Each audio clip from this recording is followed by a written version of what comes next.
For some, the dream of not working decades earlier than their peers sounds incredible. But the question is, can you actually retire early without giving up the life that you love today? We're going to dig into what FIRE is, who it's for, and if it's actually worth the sacrifices. Along the way, we'll look at alternatives that might be a better fit for your life, so stay tuned.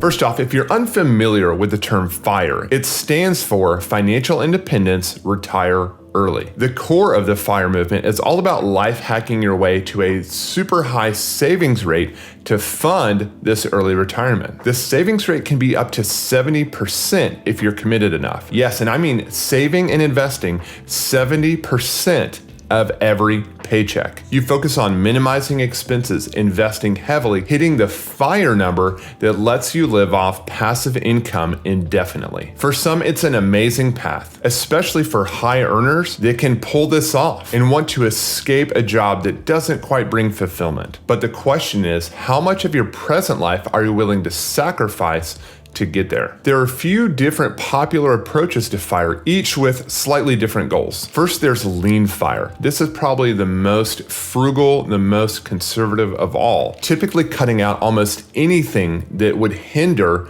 saving and investing every dollar to reach financial independence as fast as possible. This typically requires a very frugal and minimalist lifestyle. Often, people that would want and aspire to lean FIRE are completely comfortable living this way for the rest of their life. Think retiring in your 20s, 30s, or 40s and living on perpetually the equivalent of like $40,000 a year. Next, there's fat FIRE. And in some ways, this is almost the exact opposite of lean FIRE, with the goal of getting to a FIRE number that is very comfortable. For most, it would make the journey longer to get there, but you'll be more comfortable once your fat FIRE number is realized. Think again, retiring in your 20s, 30s, or 40s, but maybe instead of $40,000 a year, maybe we're looking at something like $200,000 a year. Again, this is just an estimate because the whole thing is very personal, meaning there are people that might feel comfortable retiring on $100,000 as their fat FIRE number. Now, barista FIRE allows for kind of a semi-retirement with some part-time income to help offset some of your expenses, ideally getting people to hit this kind of early retirement number sooner. So I think about the term barista FIRE originates from companies like Starbucks. I worked there in high school as a fun fact,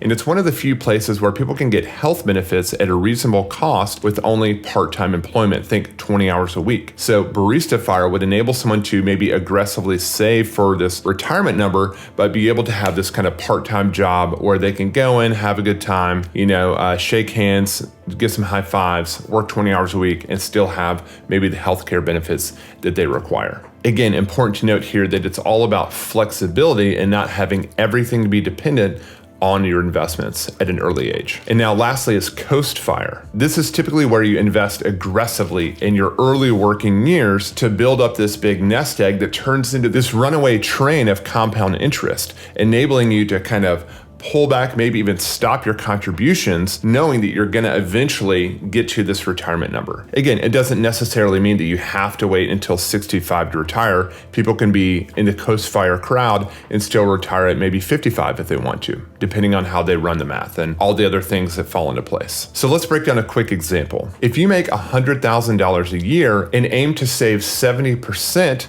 as a member of the FIRE community might, you'd have to then live on $30,000 a year. Imagine making a high income and having to sacrifice in a way to be able to do that. It's certainly doable, but not everyone is willing to pay the price to do this long term. Early retirement is possible, but it takes some serious commitment. FIRE followers often target a retirement nest egg of 25 times their annual expenses. And just a quick note, retirement planning is all about your expenses, about your burn rate. It's not about your income typically. So just know that whatever expenses you have, you're gonna have to, as an easy example, say, hey, if I want cable, then I need to take cable as $100 a month, so $1,200 a year, and I'm gonna pull my calculator out and do this on the fly. So $1,200 a year times 25 is $30,000, which means you literally need $30,000 in a retirement nest egg to kick off this income just to pay the cable bill. So a good fun fact, if you're trying to discern, is cable really worth it? Is it $30,000 worth it to you if you want to have to save up an extra 30 G's to be able to have cable all through retirement? Just something to think about. Many rely on low-cost index funds like VTSAX or VTI. One is the mutual fund, the other is the ETF, trusting in steady compound growth to sustain their lifestyle indefinitely. With enough discipline, some people reach FIRE in their 20s, 30s, or 40s. But to make it, they often are cutting down on things that are unnecessary, like eating out, vacations, and any unnecessary spending. So imagine this: if you want to live on $40,000 a year, according to the 40% rule, you'd have to have $1 million in retirement assets to kick off that $40,000 every year. But by adding other sources of income, whether it's rental properties or a side hustle, that can lower the number needed in the investment portfolio. However, if your daily routine is only about cutting costs and counting down to financial freedom, it might start to feel limiting. Many who reach FIRE can describe feeling burnt out from years of intense saving and sacrifice, or even wondering what to do with their life once they have this newfound freedom. The question to ask yourself is the trade-off worth it? Here's where the FIRE movement can become a double-edged sword. For many, it means working a job that they're not passionate about, maybe even getting overtime hours at a job you're not passionate about, just to escape it sooner. The concept of grinding for years to earn your freedom may sound appealing, but what if you're sacrificing more than you're gaining? In my experience, a more balanced approach often works better. If your job isn't fulfilling, it can feel like a lifetime waiting for retirement. But if you align work with something meaningful, early retirement can become a choice rather than just an escape. Finding a balance between fulfilling work and your life can bring you that freedom without needing to rush, especially at the expense of everything else, to a financial milestone.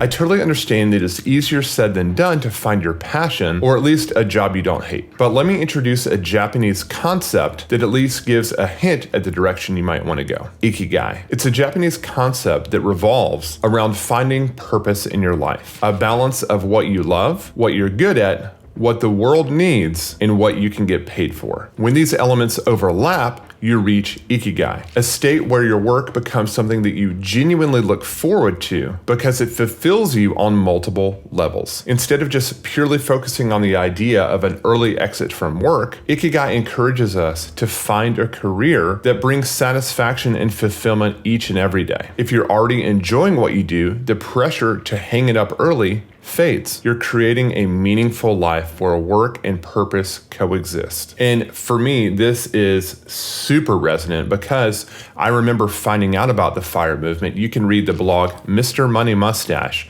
I'll leave a link below. And that hit me in 2011 when I was working at a job I absolutely hated. And the thought of sacrificing everything to work at this awful job, even for a decade, felt like the worst possible thing for me. So everything changed when I got the freedom to do this business because this is what I feel called to do in my life. This is what brings me meaning. This is what brings me income and purpose. And so I highly, highly recommend that you explore this concept for yourself. Another great book to consider is the book 48 Days to the Work You Love. I believe that's by Dan Miller, but I'll leave a link to it in the description. Again, I cannot overstate this. Retirement is the absolute last thing on my mind, because every day I get to do work I love. Every day I get to find the balance of life and family and work and serving other people with my giftedness. And it's frankly a dream come true. I remember just a day ago, I messed up my neck recently. I don't know what I did, and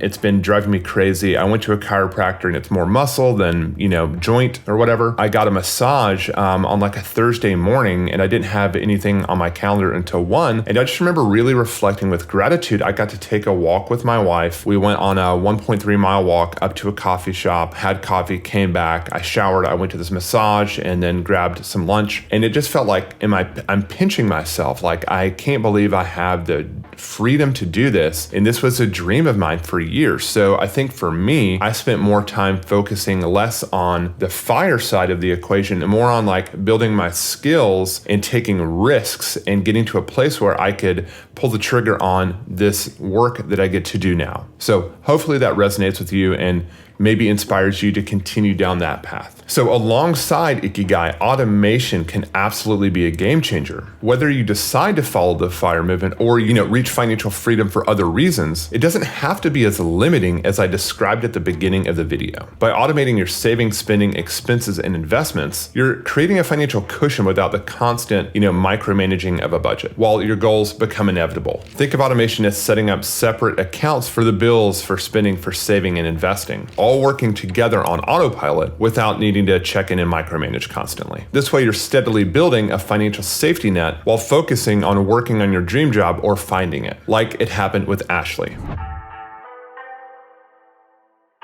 So I have a client, Ashley, who, as a very talented young woman, she had a 6-figure salary as an engineer by trade. We met at a mastermind event, and she is actually a great musician, and she loved that much more than the engineering stuff. And so she was playing out as a gigging musician at, bars and venues and things like that, and creating a nice little side hustle. And so over time, she developed this go-to song list, and she ended up turning this into a business. So she has an online product where she created not only a course, but also hey, here's a $35 essentially spreadsheet with all of her go-to songs on it. And she started creating, this passive income, I think, making tens of thousands of dollars a month. And so we worked together as she was kind of on the fence of making the jump into her entrepreneurial dream.